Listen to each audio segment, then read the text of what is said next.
if no one else is gonna say it, then I think I'm gonna have to say it. Fighting game monetization has officially gone to shit, in my opinion. I don't like the way character monetization is being handled anymore. Like, it's been the same, nothing about it's really changed. It's just the way it's being handled in terms of nostalgia baiting is what I don't like. Like, anytime a fighting game that already has been established makes a character pass or makes DLC, there's always some old character in it. I think any fighting game, whatever the original cast is, should be in the game at base. I don't think there's an excuse for that. So, the reason I brought that up is because Tekken 8's first DLC character is Eddie, one of the OG characters in the Tekken franchise. I don't think, that's not cool to me. I don't like removing characters that should already be in the game, especially since they've been here since the beginning. They're an all-star of the series. So to take them out is pretty fucking wild. It's all-star and it's a classic character. You can't really justify that. Even if you change them up.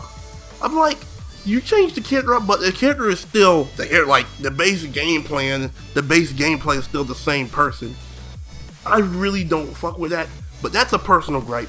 The real monetization problem I want to talk about is the way Tekken is handling customization in all these games, Street Fighter, all that sort of stuff. And we're gonna talk about where it started from and where it's at now. So as far back as I can tell, for the most part, fighting games, you would just hop into a lobby. It would just be a regular menu lobby. You go in and play your matches with your friends, stuff like that. Or you go into ranked match through menus. I think Arc System Works, the first one to do it, with either, I think it was Blaze Blue Central Fiction might have been the first game that started the lobby system. Or was Guilty Gear Rev? I don't know which one. I know there was, I feel like an Arc System Works game did it, where you had to control these avatars. Well, you didn't have to, but to a degree, if you want to play with your friends and stuff, you'd have to control these avatars and go to certain rooms or go to certain modes, like you walk around a little mini open world, stuff like that. Cool, no big deal. No big deal. I don't care about that. They didn't really monetize too much. With Central Fiction did gave you like avatar, like you get little items for your room. No big deal. I don't really care about that. Now, where the issue came in is later down the line. Now let's talk about the more modern fighting games, namely Street Fighter 6 and Tekken 8. The way their monetization is fucking terrible. Street Fighter charged like 15 or 20 bucks or something like that for those Ninja Turtle skins for your avatar, when people wanted these things for the characters.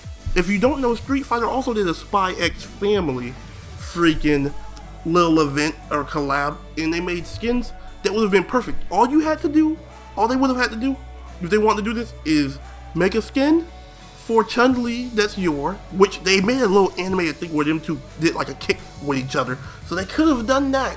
Just gave Chun-Li Yor's outfit and gave Ken Lloyd or something like that. I don't care, whatever they could have did. They could have did anything like that. No, they said, here, you can wear this for your fucking avatar and you can only use it in the avatar battles. I'm like, most of the game, you're supposed to be you're gonna be playing with your own character unless you're like extremely casual and you never don't want to play ranked or never play just a regular matches with friends with the normal characters. But then I would ask, why did you buy a fighting game for the most part if you're gonna be playing it alone? And if you only play avatar battles with your friends, I don't know. I guess to each their own. I'm not even gonna talk about how you would decide to play the game, but I think it's kind of weird, personally. I don't understand why they made that decision.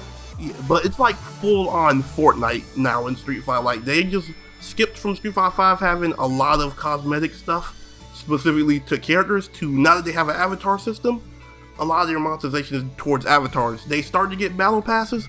The battle passes in fighting games are terrible so far.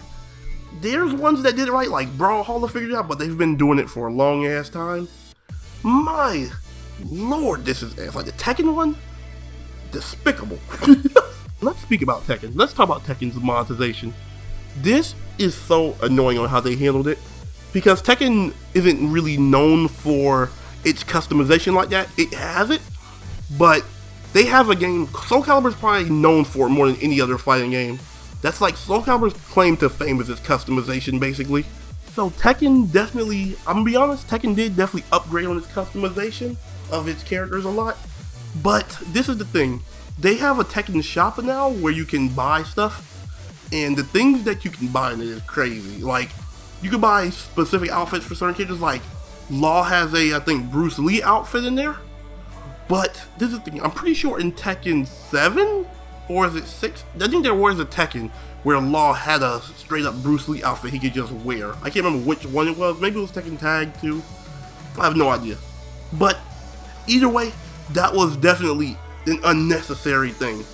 But besides that, there's a lot of avatar shit. The fact that if you didn't pay attention, the avatars have more customization than the characters. And unlike Street Fighter, you can't fight matches with the avatars. So, what the fuck do we care? But they're gonna make you go into these damn menus probably to use your avatar. Like, I was trying to do an offline mode, Arcade Quest. Arcade Quest makes you control your avatar. So even offline, there's a mode you can do that makes you use the avatar.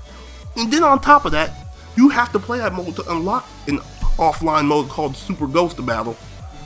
And that Super Ghost Battle has cosmetics in it to a degree that you can use for your goddamn normal characters.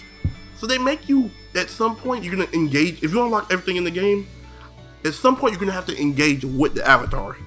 Kind of like how a gacha game is when you first start. They're gonna give you a tutorial and all that, and at some point, you know they're gonna force you to do a summon to show you how to get specifically to that menu. They ain't gonna tell you all the menus. They ain't gonna take you to a full-on tutorial, but they're gonna take you through enough of it in the tutorial to know how to do a summon. So when your ass wanna do it, get your ass in here. They say, hey, you wanna give us your money yet? How about that? Like, this is the thing. Overall, Tekken 8, I think, is a very good game. Like, its gameplay is really good. It looks really good for a fighting game. Because I don't expect the most out of fighting games. But then again, it's like the two biggest fighting games in the world. For the most part, the two biggest fighting game series is Street Fighter and Tekken. So they better look good, pretty much, in the realm of fighting games. But they're starting to fumble with the freaking monetization. But it's gonna pan out, I guess. Eddie's already DLC. We don't know who else is next. Like, anybody outside, like I said, anybody outside after the first game, I don't give a shit. Like, there's rumors that Miguel's gonna be back as DLC. I love Miguel as a character. I didn't really care about playing him like that. But this game has got me interested in a lot more characters in Tekken than I ever would have played. So if I keep playing it, I'll probably try him. But I can't bring myself to buy Eddie. Just because I don't want to support that shit. I want to support them taking base characters out. But Street Fighter did it. Street Fighter 5 did it. They took E Honda out. I think they brought every OG character back except E Honda at launch. And then here you go. I was like, I'm not paying for fucking E Honda. If I pay for E Honda, it's a season pass, or I'm buying half and half with someone. And that's how I ended up getting them. My brother wanted them, so my brother fucking paid for it. But that's it for me. Let me know what you guys think about the monetization in fight games. I think it's went to shit personally, but that's just me. It's True Kingston, and we out.